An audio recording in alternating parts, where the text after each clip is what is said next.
दोस्तों इस वक्त एक बड़ी खबर आपको देने जा रहे हैं। बड़ी खबर यह है कि यमनी फ़ौज की जो ज़राए से खबर आ रही है वो ये बता रही है कि यमनी फ़ौज फैसला कुन अस्करी हिकमत अमली इस्तेमाल करने की तैयारी कर रही है।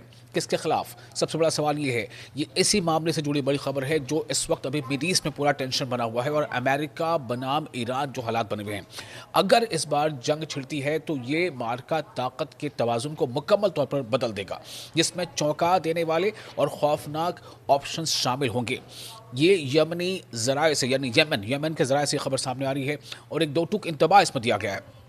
यमन की जानिब से सख्त और गैर मुतवक्का सरप्राइज़ आने वाले हैं। ये सरप्राइज़र होंगे। आपको याद है ना कि यमनी फ़ौज ने किस तरह से बहर अहमर यानी रेड सी में अपनी ताकत का एहसास कराया था।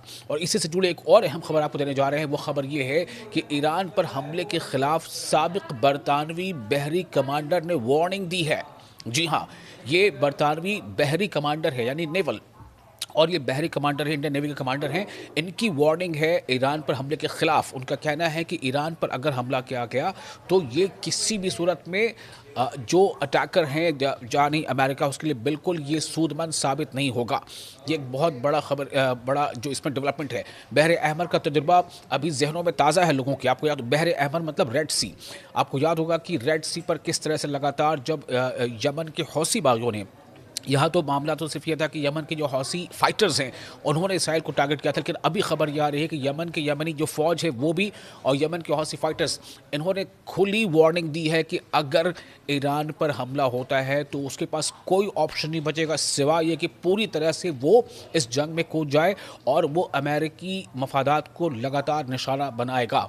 आप देख चुके हैं किस तरह से हौसी फाइटर्स ने निशाना बनाया इससे पहले भी रेड सी पर। हालात यहाँ तक पैदा हो गए थे कि अमेरिका को यमनियों से यानी कि हौसी फाइटर्स से सीज़ फायर करना पड़ी थी, बातचीत करना पड़ी थी, और बातचीत करके सीज़ फायर करने के बाद उसे एक तरह से मनाने की कोशिश की गई थी, मनाने की पहल की गई थी। क्योंकि उससे पहले जितने भी उस रेड सी से बड़े बड़े जो कार्गो शिप्स गुजर रहे थे उसे यमनी ने और हौसियों ने निशाना बनाया था और इसमें काफ़ी बड़ा नुकसान हुआ था इसराइल का। उसी तरह से ये जो खबर अभी आपको बता रहे हैं कि इस बार न सिर्फ ये कि यमनी बल्कि इसके साथ ही जो लेबनान से हिज़्बुल्लाह, इराक़ के भी कई ऐसे फाइटर ग्रुप्स हैं जिन्होंने सीधे तौर पर कहा है कि अगर मिड ईस्ट में अगर किसी भी तरह से अमेरिका ने ईरान पर हमले की कोशिश की या हमले का आगाज़ हुआ तो फिर वो तमाम तंजीमें जो है, वो तमाम संगठन हैं, वो बिना ये बात मतलब जहन में रखे कि वो किसके साथ हैं, किसके साथ हैं, उनका सीधा हमला ये होगा कि जो अटैकर कंट्री यानी अमेरिका, उसके ख़िलाफ़ उनकी हर कोशिश होगी। और उस पर ये बात साबित आ जाना, जो मैंने आपको पहले बताया कि बरतानिया के साबिक जो नेवी के कमांडर रह चुके हैं वो इस पर ख़ास तौर से इंतबाह दे रहे हैं, वार्निंग दे रहे हैं कि अगर रेड सी में यानी वार्निंग इस तरह से बहर अहमर में किसी भी तरह का कोई अटैक किया गया तो ये जो है ईरान के ख़िलाफ़ ये जो हमला है वो दुनिया को काफ़ी महंगा पड़ सकता है। मैं उसकी पूरी तफसील आपको बताऊँगा।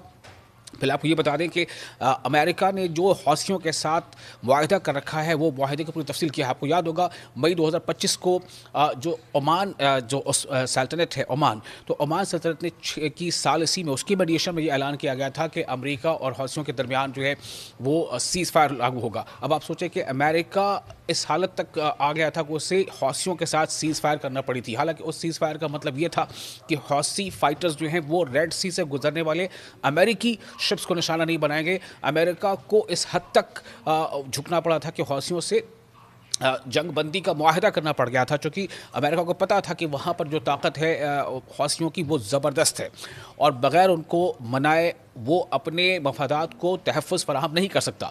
यही वजह है। अब आप सोचें कि उसी हौसी फाइटर्स ग्रुप्स ने और यमनी फ़ौज ने बाज़ाब्ता यह कह दिया है कि अगर हमला होता है ईरान पर तो वो हर तरह से इसका सामना करेंगे, यानी कहीं ना कहीं वो ईरान के हक़ में अपनी आवाज़ बुलंद कर रहे हैं।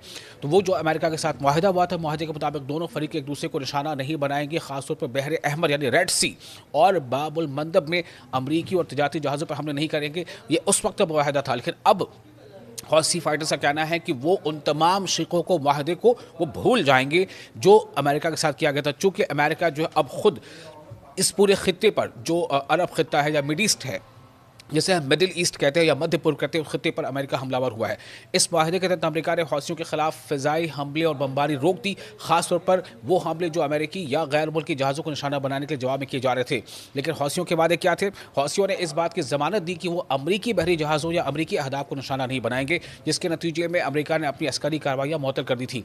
तो ये मुकम्मल जंगबंदी नहीं थी। और अब इसी हौसी फाइटर्स ने जिनके लिए अमरीका जो है जिनसे सीज़ फायर करने पर मुआहदा करने पर मजबूर हुआ था, अब उन्होंने वाज़ेह कर दिया है कि यह मुआहदा इसराइल के खिलाफ कार्रवाइयों या दीगर गैर अमरीकी अहदाफ पर लागू नहीं होता। यानी उन्होंने सिर्फ अमरीकी अहदाफ को निशाना न बनाने पर रजामंदी जाहिर की, जबकि दीगर महाजों पर कार्रवाई जारी रखने का इंदिया दिया था। ये माजी की बात बता रहा हूँ आपको, लेकिन अब वो खुले तौर पर कह रहे हैं।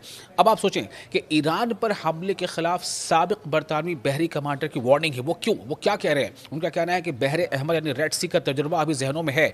यानी वो ये याद दिला रहे हैं दुनिया को कि रेड सी में जो हमले हुए थे हौसियों की जानिब से या यमनी फौजों की जानिब से, उसको नहीं भूलना चाहिए। और अगर ईरान पर हमले का कोई ऐसी शुरुआत होती है तो ये दुनिया के लिए अच्छा नहीं होगा।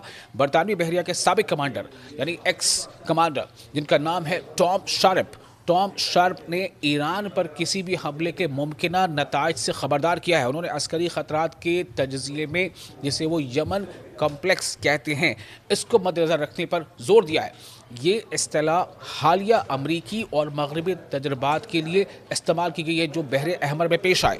अब आप सोचें कि बरतानिया यानी ब्रिटेन के नेवी के एक्स कमांडर वो वार्निंग दे रहे हैं कि ईरान पर हमला करना, अगर किसी भी तरह से सूरत ये नौबत आती है तो ये किसी भी सूरत में दुनिया के लिए हक़ में बेहतर नहीं होगा, खुद अमेरिका के हक़ में बेहतर नहीं होगा।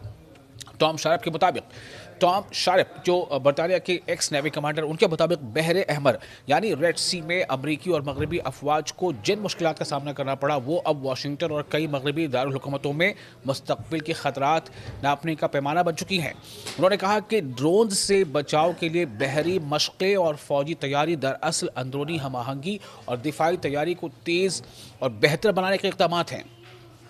टॉम शार्प ने दावा किया है कि ये मशक़ें बराह रास्त यमन खौफ कॉम्प्लेक्स से जुड़ी नहीं है, अगरचे बाद में उन्होंने ये तस्लीम किया कि ईरान की बहरी जहाज शिकन सलाहियतों की तारीफ़ करना एक दानिशमंदाना कदम है। वापस सोचें, ईरान की तारीफ़ की जा रही है, कौन तारीफ़ कर रहा है? ये बरतानिया के एक्स कमांडर हैं, नेवी कमांडर, वो ये कह रहे हैं कि जो ईरान की सलाहियत है जिसमें वो बहरी जहाज़ शिकन यानी बहरी जहाज़ों को निशाना बना सकता है, उसे डिस्ट्रॉय कर सकता है, ये ताकत ईरान के पास ज़बरदस्त है और इसको बलहूज़ नज़र रखना चाहिए। इनके मुताबिक तेहरान के पास इस मैदान में वसी हथियारों का ज़ख़ीरा मौजूद है, जिसमें सिर्फ किस्मत के अंसर की कमी है। यानी कि अगर लक फेवर किया ईरान का तो अमेरिका को इसमें भारी मुश्किल पड़ सकती है और ईरान जो है वो भारी पड़ सकता है अमेरिका पर। वो ये इस बात का एहसास दिला रहे हैं। ये तमाम बयान ऐसे वक्त में सामने आए हैं जब दुनिया के सबसे ताकतवर बहरी क़ुव्वत को शदीद झटकों का सामना करना पड़ा। यमन ने, जी हाँ, यमन ने बहरे अहमर, बहरे अरब और यानी अरब सागर और खलीज अदन में एक नया बहरी तवाज़ुन मुसल्लत कर दिया है, जिसके नतीजे में अमरीकी बहरी जहाज़ों पर हमले हुए और तैयारा बरदार बहरी बेड़ों को इलाका छोड़ना पड़ा था, जैसा कि सरकारी ऐलान में बताया गया। ये पेशरफ बिलाखिर इस मकाम पर ख़त्म हुई कि अमरीका के साबिक़ सदर डोनाल्ड ट्रंप ने हौसियों की ताकत को तस्लीम किया और अमानी सालिसी के ज़रिए उनके साथ मुआहदा किया।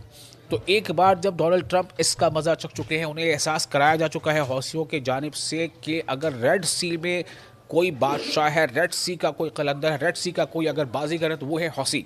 और वही हौसी फाइटर्स, वही यमनी फ़ौज अब ये कह रही है कि अगर अमेरिका ने ऐसी कोई गलती की, ईरान के ख़िलाफ़ कोई ऐसा मिलिट्री स्टेप लिया तो ये अमेरिका को भारी पड़ सकता है। और इसी बात की तरफ इशारा कौन कर रहे हैं? टॉम शार्प, जो बरतानिया के साबिक नेवी कमांडर है, वो ये कह रहे हैं कि ऐसा जोखिम उठाना किसी भी मुल्क को काफ़ी भारी पड़ सकता है अगर वो समंदर में ईरान से टकराता है। जो कि ईरान के साथ साथ आप देखें लेबनान में जो हिज़्बुल्लाह है उसने भी ऐसी वार्निंग दे दी है। इराक़ में कई ऐसी तंजीमें हैं, कई ऐसे फाइटर ग्रुप्स हैं, उन्होंने भी इंतबाह दे दिया है कि फिर हम किसी चीज़ को मद्देनज़र नहीं रखेंगे सिवाय इसके कि हम ये तस्लीम करेंगे कि हमारे खत्ते पर कोई हमलावर हुआ है और हम उसका मुकाबला करेंगे। यानी कि ईरान, जिसको अमेरिका आमतौर से ये कहता है कि ईरान के प्रॉक्सीज़ हैं, वो तमाम के तमाम तैयार हैं अमेरिका के ख़िलाफ़ सीना सपर होने के लिए और अमेरिका के ख़िलाफ़ डट कर मुकाबला करने के लिए ईरान की हिमायत में। और जैसा मैंने आपको पहले बताया, किसी भी खबर ये काफ़ी अहम है कि अब जो सऊदी अरब की तरफ से जो सिग्नल्स आ रहे हैं, जो वहाँ से इशारे आ रहे हैं, वो यही हैं कि सऊदी अरब किसी भी सूरत में अपने मिलिट्री बेसिस को या अपने एयर स्पेस को ईरान के ख़िलाफ़ इस्तेमाल करने की इजाज़त नहीं देगा। तो ये तमाम ऐसी ताकतें, इससे ये लग रहा है कि अब जो मिड ईस्ट की जो प्रोबेबिलिटीज़ थी अमेरिका के फेवर में, वो कहीं न कहीं उसके दरवाजे अब बंद होते जा रहे हैं और ये हौसियों का अब नया ऐलान ये भारी पड़ सकता है।